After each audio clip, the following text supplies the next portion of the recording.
Om Namo Bhagavate Vasudevaya. Om Namo Bhagavate Vasudevaya. Om Namo Bhagavate Vasudevaya. Om Namo Bhagavate Vasudevaya. Om Namo Bhagavate Vasudevaya. Om Namo Bhagavate Vasudevaya.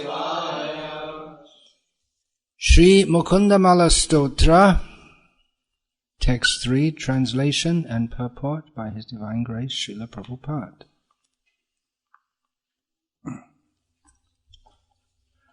Mukunda Murdhna Pranipatya Yache Bhavantam Ekantam Eyantam Artham Avismritihi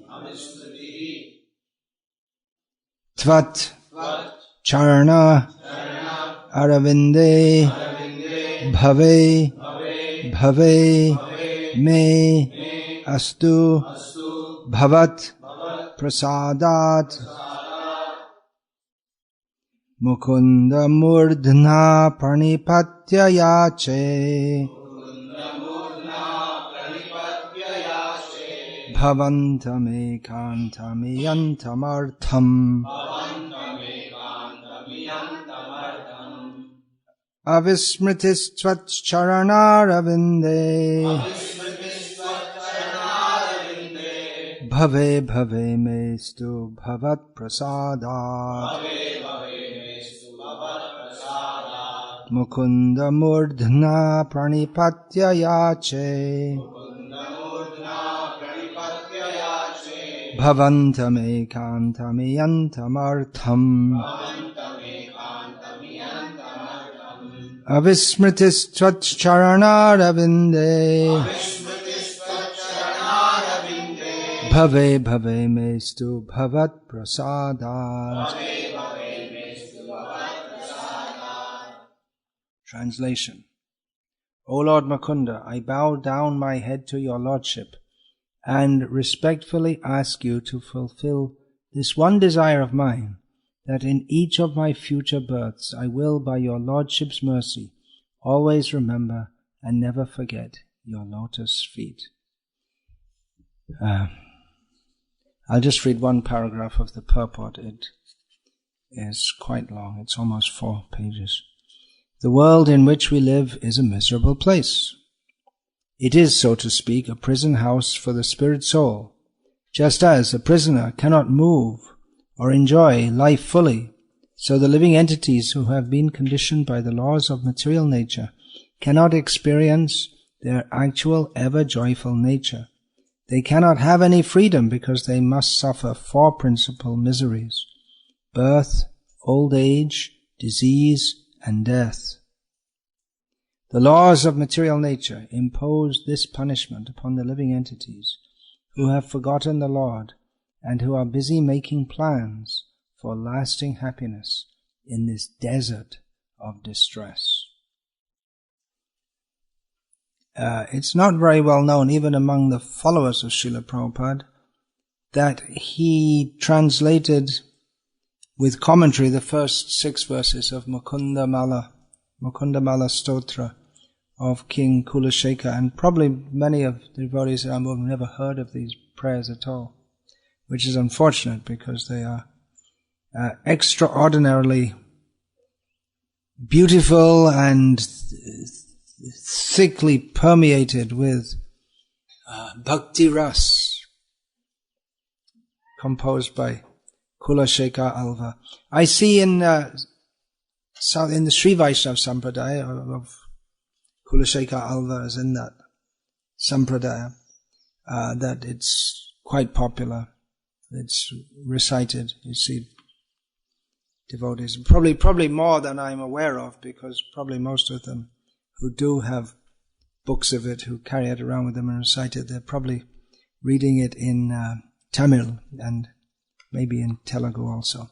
Anyway, it's very beautiful, and I particularly chose this verse, and I'll read a few more also, continuing the theme of next life meditations. We understand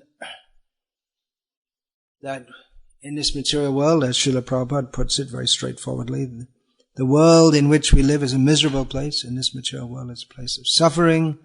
So, naturally, anyone who understands this should want to get out of it. More than anything else. Whatever else you may want to do, the first condition is you have to get out of this place of suffering. Just like a person in prison, Srila Prabhupada gives the example, a person in prison, they may have so many desires of things they want to do, but the first thing to fulfill, to even begin to fulfill all those desires, is to get out of prison. Of course, as long as he's in prison, depending on what kind of prison he's in, he can make some adjustment. In some prisons in America, there are all facilities for sports and swimming. It's like a country club. Not the one that I visited twice. It's a pretty tough place.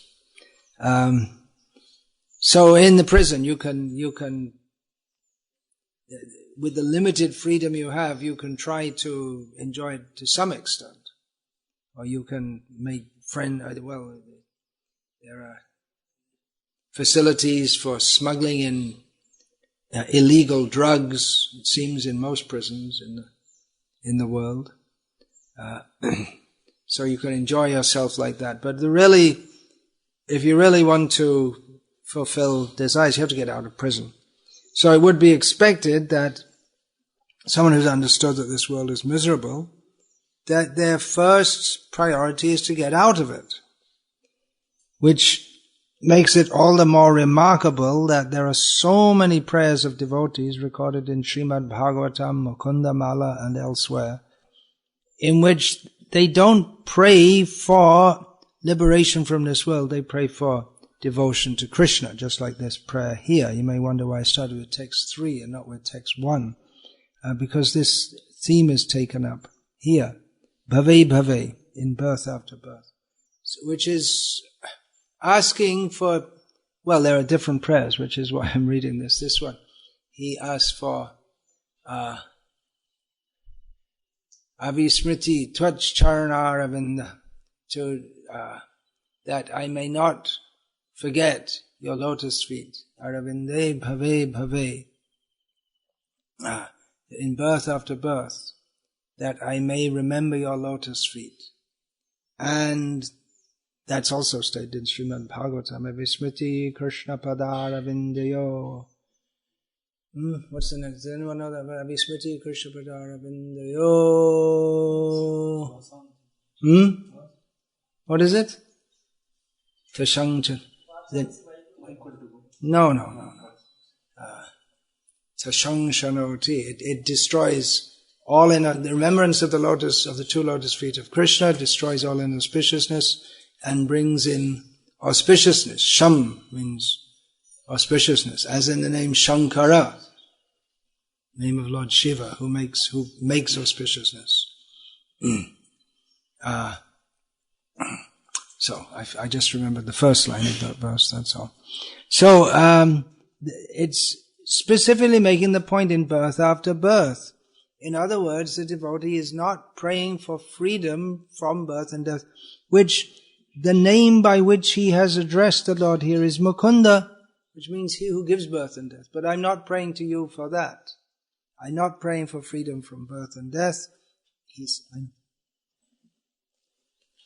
I'm praying that in my there may be various births, but may I never forget your lotus feet. That's more important. That's also considered some kind of personal desire to get free from birth and death. This Bhave Bhave, in birth after birth, this comes up again and again in various verses. In the penultimate verse of Srimad Bhagavatam. Do you all know what penultimate means? You can all learn a word if you don't know what it means. It means the one before the last. So, It goes as follows. Bhave bhave. There you go. Bhave bhave. Yata bhakti padayos tava jayate tata kurushva devesha natas twang no yata. Prabhu. O Lord of Lords, O Master, please grant us pure devotional service at your lotus feet, life after life. So it's a very similar theme. So the next verse of Mukunda Mala, verse 4, I'll just give the translation. O Lord Hari, it is not to be saved from the dualities of material existence, or the grim tribulations of the Kumbhipaka hell that I pray to your lotus feet. So I'm praying to you, but I'm not Hari, again, one who delivers. So I'm not being prayed, I'm not praying to be delivered from the suffering of the dualities of material existence, or from hell. That's what I'm praying to you, but not for that. Nor is my purpose to enjoy the soft-skinned, beautiful women who reside in the gardens of heaven. I pray to your lotus feet only so that I remember you alone in the core of my heart, birth after birth. So again the same theme, but in a more is added there. Text 5. Oh my Lord, now listen to this and see how similar this is to the Shikshashtaka Nadhanam Najanam verse. And this was written some thousands of years before. Mukunda Malakula Shekhar Alva came, according to the Ramanuja Sampradaya, not according to modern historians, he came about, that would have been about 3,500 years before Lord Chaitanya. So anyway, these are all eternal sentiments. It's not that Chaitanya Mahaprabhu suddenly invented the Shikshashtaka, or that Kulashekha Alvar invented Mukunda Mala. These are all eternal, but they become manifest. It is his composition. It is the expression of his heart. That's poetry. Poetry means to express the heart. And if it's really poetry, if it's really the product of a feelingful heart. A heart means there's feeling. We say someone is heartless, it means there's no feeling, cold. But someone who is got a lot of feeling in their heart, they can express poetry. So the most beautiful poetry is that which glorifies the most beautiful person. So so I'll say that you can just listen and see how, even though the Sanskrit is quite different to the words are different to the Nadhanam Najanam verse, but the meaning is the same. O my Lord, I have no attachment for religiosity, or for accumulating wealth, or for enjoying sense gratification. Let these come as they inevitably must, in accordance with my past deeds. So he doesn't reject them. But if they come, all right, okay. Because he was a king, but so he got all these facilities. But all right, okay. He's not attached to them. But I do pray for this most cherished boon. Birth after birth, let me render unflinching devotional service unto your two lotus feet. So we can see how the close parallel between these sentiments and those which Chaitanya Mahaprabhu, which he expressed also. Bhaktivinoda Thakur said that the teachings of the Sri Vaishnava Sampradaya, they are the Vitti Swarup, the foundation of the Gauriya Vaishnava teachings. So verse 6, O Lord, killer of the demon Narak, let me reside either in the realm of the demigods, in the world of human beings, or in hell, as you please. I pray only that at the point of death I may remember your 2 lotus feet, whose beauty defeats that of the lotus growing in the Sharat season. So, why should he not be afraid of going to hell? Because he's thinking, if I can remember your lotus feet, then hell is heaven. And if I don't remember, then heaven is hell. That's a devotee's way of thinking.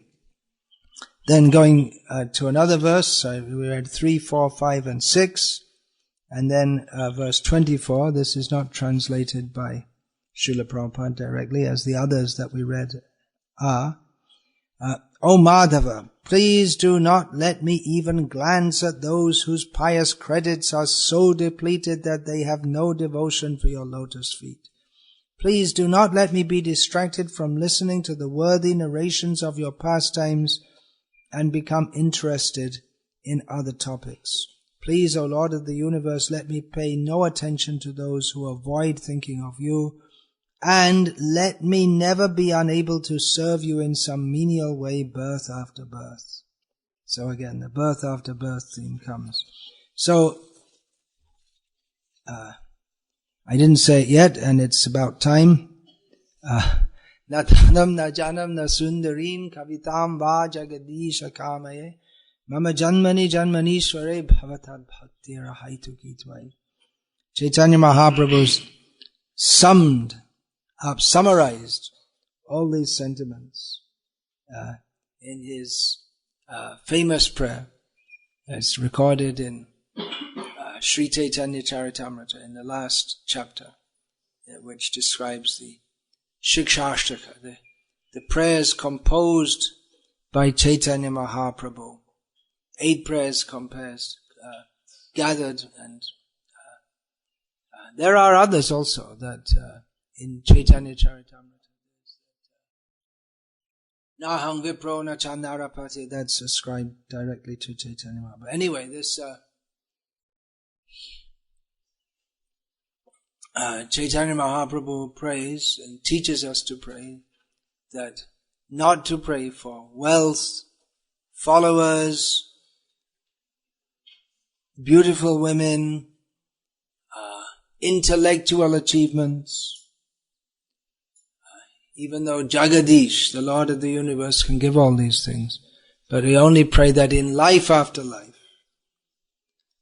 I may have unmotivated devotional service unto you. So this theme is taken up also by our Gauriya Acharyas. I'll read from some of the offerings of Srila Bhaktivinoda Thakur in this regard, in his songs.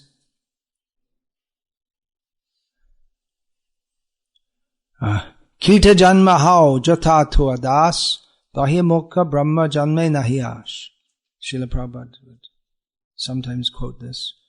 Let me be born as an insect, if I can be your servant. You may think, well, how can an insect be a servant? He can't do arati. He can't go on collection. Can't distribute books. Well, he can do Shravan and Kirtan. He can have the mood of being the servant. Actually, what can any of us do? We're all very tiny. What can we do to serve Krishna? Only by His mercy we can do anything. Kirta janma jodi hoy taha teo doyamoy rahibo he santushta antare. Somehow, if I can be born as a worm or an insignificant, if I can be born in,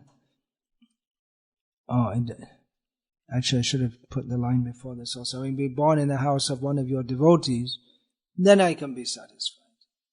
He has a whole song, it's also from this Sharanagati, of how he'd like to be he's praying to be the dog of a Vaishnava. Okay? He'll be tied up outside, not inside. And he'll accept the remnants of food, whatever. Very beautiful song.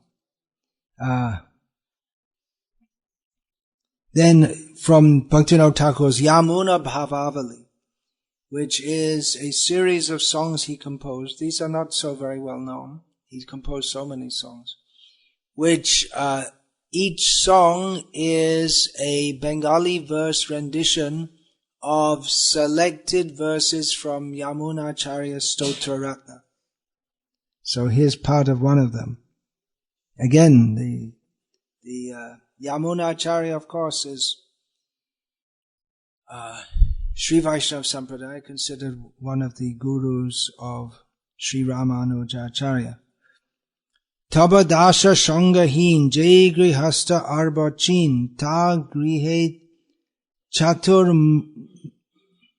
mukha bhuti na hao kokon hari karo doi jor kari bhakati vinod minati.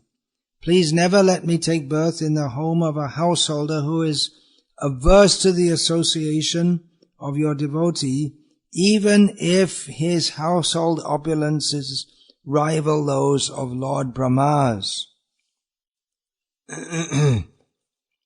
This is the only humble prayer that Bhaktivinoda is making now with folded hands. Then from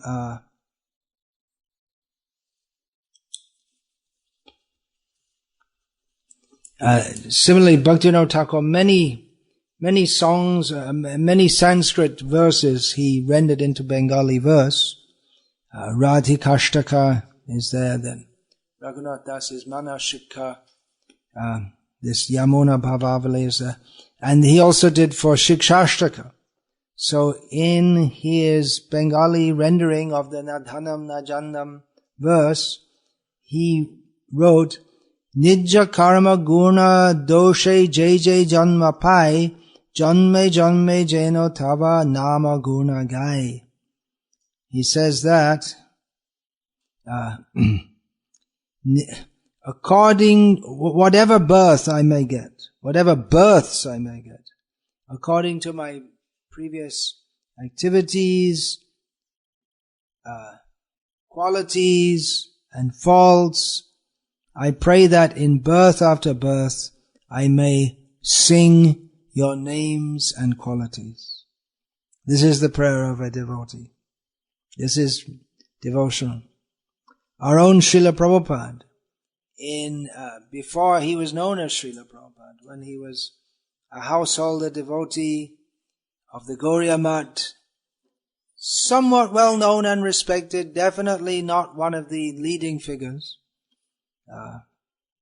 He wrote, concluding a Vyasa Puja offering to his Sri Gurudev, composed in English. Most of his godbrothers, they would have, if they'd written anything, they would have written in Bengali.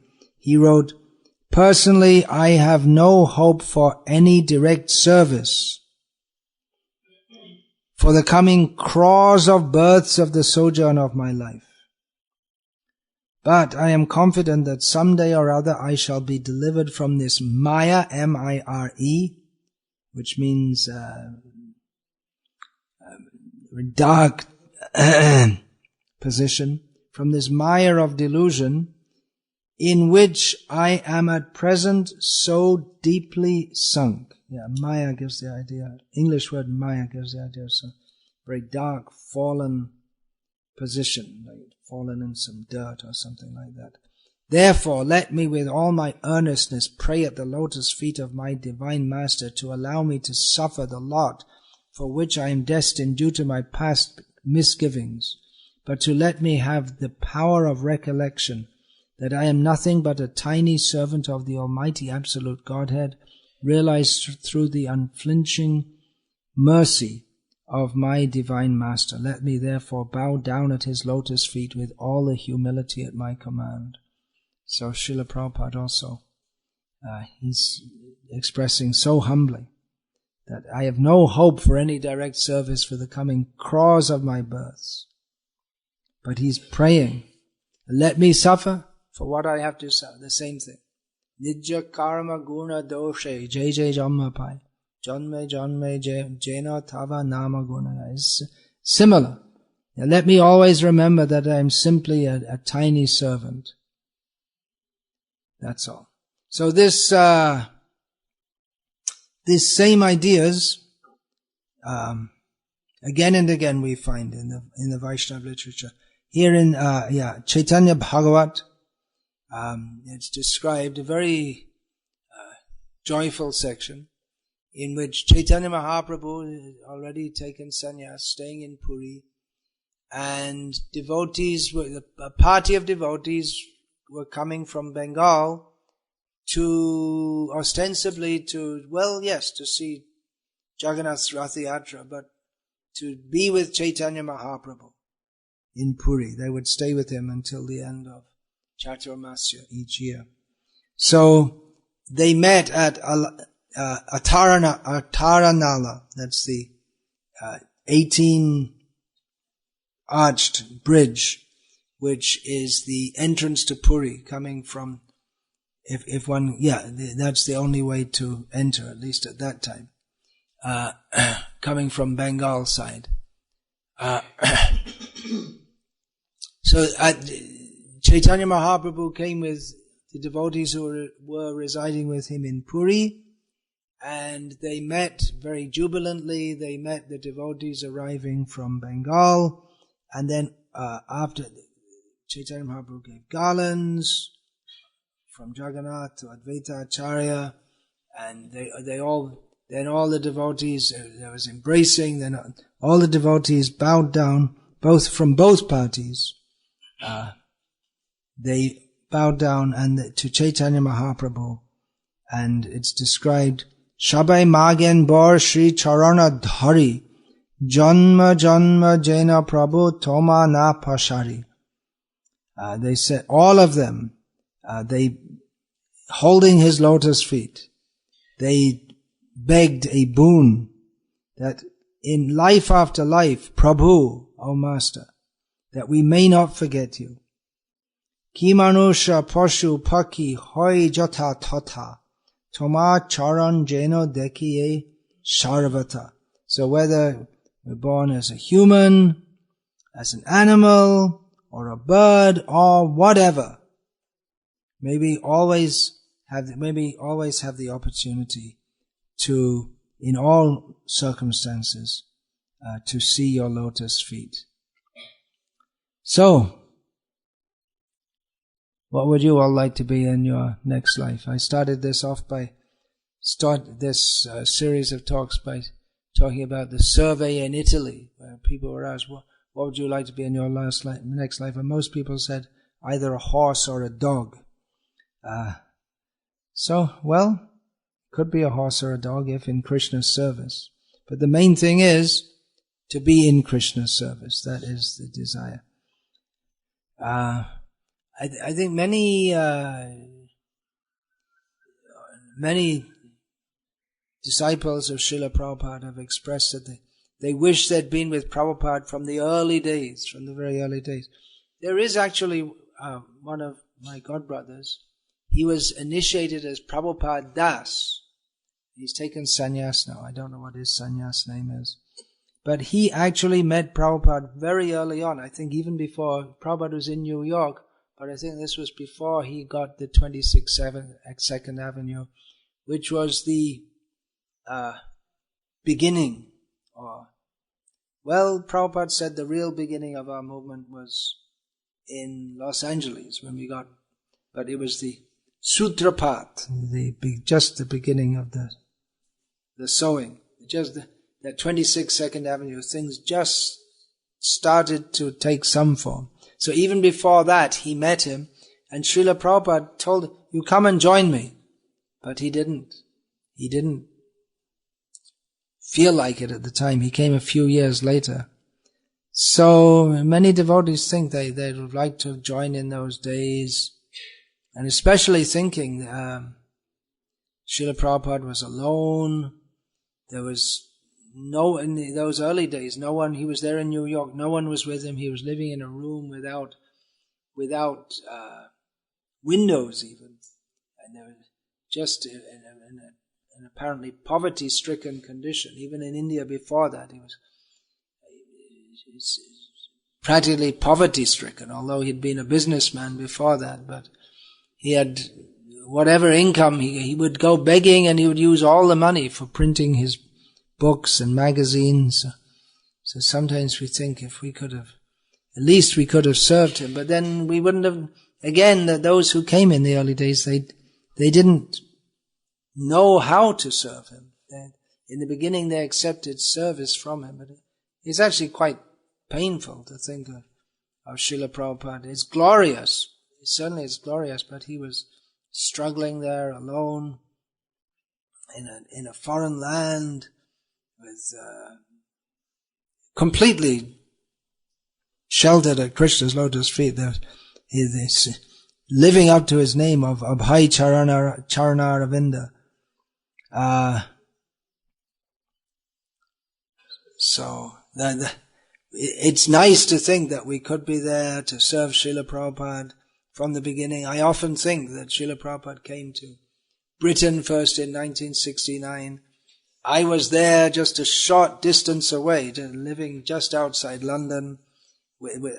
If I'd have known, and then Prabhupada was living in John Lennon's estate in Berkshire, so when he was in central London, I was by transport, could have been within half an hour in Prabhupada's presence, and the other side also, because I was living just west of London, and Prabhupada went this Tittenhurst Park, which Srila Prabhupada was living in, that was just a bit further west of London. So I was so close, but I had no idea and no inclination. When I first heard about devotees, I wasn't interested. It didn't make any impression at that time.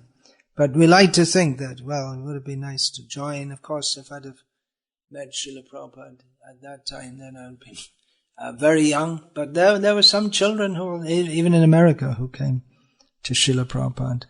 So the idea that we could help, but actually most of the devotees, those who came in the early days, in the beginning they were more of a liability than a help. They had no idea that Prabhupada would cook for them and then they'd go away and then Srila Prabhupada would clean up everything. They didn't even have that basic human decency to think there's an old man and we just ate and he cooked, he served us, and at least we could clean up. And a few of them started to think and started to help, and then Prabhupada taught, first of all, Keith, who became initiated as Kirtanananda, taught him to cook. He was actually a very good cook. Prabhupada sometimes called him Kitchenananda. But anyway, whenever we get the mercy, we're fortunate to take it. You may think we come in the early days, but you might be overly familiar also. Or you may misunderstand his mission. I'll just finish this seminar, unless there are any questions, with quotation, translation of 3 verses from Nrsimha Purana, which are quoted in Hari Bhakti Vilas. Dharmaraj once asked a candidate for punishment, "Why didn't you worship Lord Keshava? If you had done so, you wouldn't have to rot in hell and suffer like this. What was your reason for not worshipping the Supreme Lord? When worshipped with even an offering of a little water, the Lord awards liberation to the worshipper. Why did you not worship Lord Narayana, who appears in various incarnations such as Nrsimha, and possesses unlimited transcendental names such as Hrishikesha?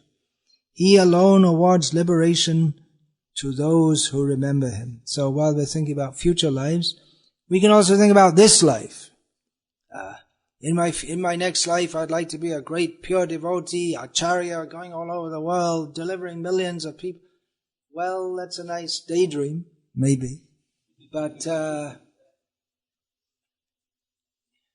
do what you can now. You may or may not at some point in time be a great acharya, but we don't find anyone actually praying like that. Let me be a great acharya. Everyone, all the prayers are to be a humble servant. That's all. That could also be some kind of maya. That, well, if I'm going to be a devotee, I'm going to be the best devotee. I can't be number 75 zillion, 233 trillion, 24 billion, 19 million, 200,000 and 74. That's not my position. I can't be one of the gopi, but at least I should be in the first 1,000 or so. There's not a devotional way of thinking. Let me be a big preacher. We can pray as Prabhupada prayed, that I am just like a puppet in your hands, make me dance. If you want, you can deliver them by my reciting the Srimad Bhagavatam. But we should think of this life. What we may not be a very big acharya, but we can help others to come to Krishna consciousness. We can practice Krishna consciousness ourselves. So, but always we should remember, Smaran nityam anityatvam. Smaran nityam anityatvam. Yeah. Just remember, always, everything here in this world is temporary. There is birth after birth after birth. Unless and until we surrender to Krishna. But the higher level of devotion is not even to pray for liberation from this world, but simply to pray, let me be your servant birth after birth. So I've quoted a few verses in this regard. Hare Krishna. Is any question? Please.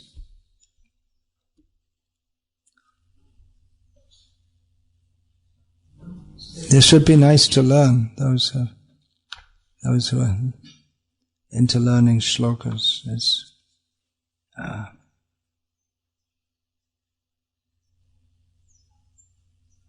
very, very beautiful prayers of Kula Shekhar. Any question? Yes, yeah, hand up. We preach in the material world as place of suffering. Yeah. Yeah. This desire to life of contradicts. It's a common question. On the one hand, there's so much emphasis on this world is miserable, we should get out of it and go back to God. I think this came up just the other day, wasn't it? Same question. On the other hand, it seems to be contradictory to pray that birth after birth may I be your servant. Yeah, understanding that this world is miserable and wanting to get out of it, Srila Prabhupada writes in one purport that's this kind of, it's a kind of selfishness, but this kind of selfishness is allowed. In our present consciousness, we are so much self-centered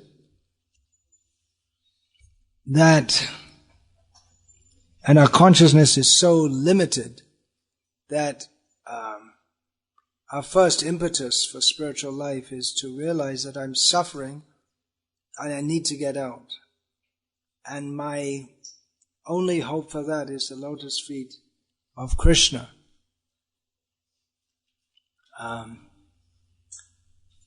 And Krishna, he accepts that and he preaches that in Bhagavad Gita also. So, but a higher level of devotion is to pray, Mama janmani janmani shure bhavatad bhakti rahaitu kitva, life after life. When I may serve you without any motivation. So it is a higher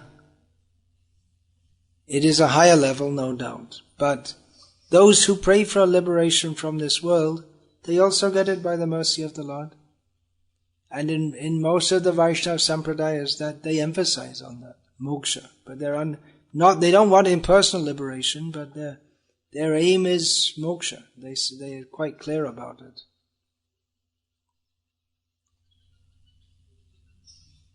And of course, if one prays, birth after birth may I serve you, then such a person is already liberated. Iha dase hare bhaktiya. Iha dase hare dase karmana manasagira nikila svapyavastasu jivan mukta sa uchate.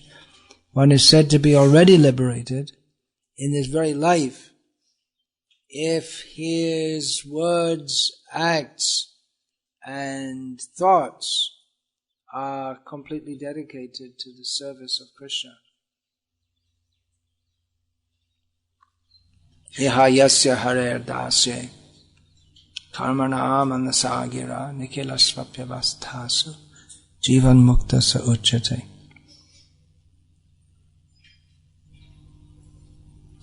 You want to look up that verse? Avismriti Krishna Padara Vindaya Shinoti Bhadrani Shangtanoti Satvasya Shuddhing Paramatma Bhaktim.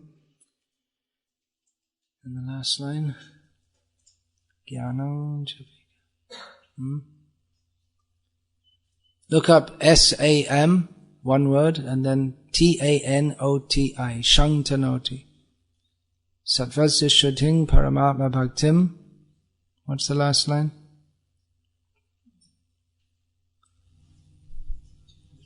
Avismriti Krishna Padara Vindaya Kshinotya Bhadrani Cha Shangtanoti Satvasya Shuddhing Paramatma Bhaktim. Then last line Jnanam Cha Vijnanam. You don't get it? Conversation. No, it's there in the Bhagavatam, 11th canto. Sham, S-A-M is one word. Next word, T-A-N-O-T-I, Shangtanoti.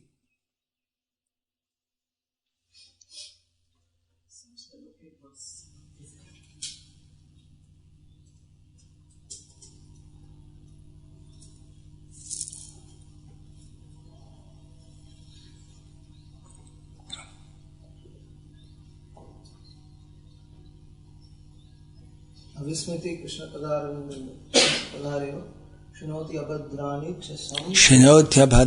Cha Shangtanoti Satvasya Shuddhim Paramatma Bhakti Jnanam Cha Vijnana Viraga Yuktam. Viraga Yukta. Yeah. Read the translation. Remembrance of Lord Krishna's lotus feet destroys everything inauspicious and awards the greatest good fortune. It purifies the heart and bestows devotion for the Supreme Soul, along with knowledge enriched with realization and renunciation. Alright, anything else? There is one more verse after this in Srila Prabhupada's edition. Kulashekara was praying that in any of my future births, let me not take birth as a woman. Oh, right. It was left out of this edition. It was left out of this edition, yeah. Yeah, there's one verse in which he says, may I not take birth as a woman. And it was left out of this edition. And Prabhupada commented on that also, that there was...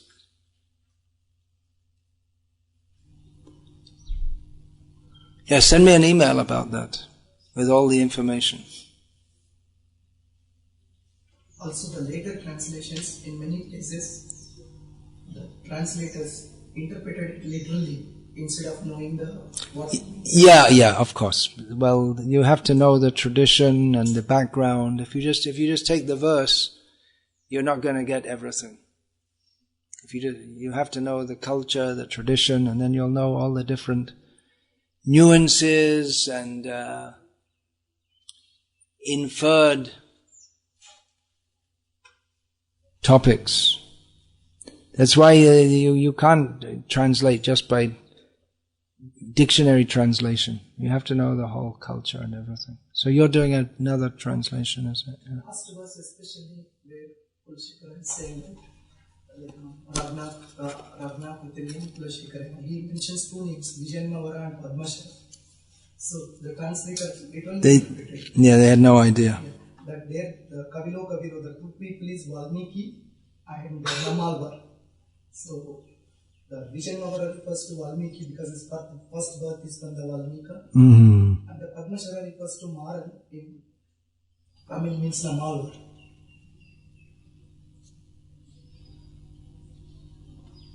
Yeah, they didn't. They did it all sitting in America. What will you know? They should have asked some.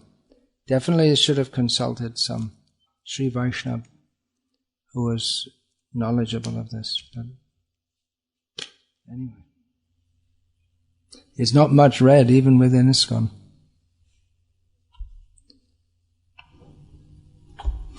All right, Hare Krishna. All glories to His Divine Grace, Srila Prabhupada. Hare Krishna.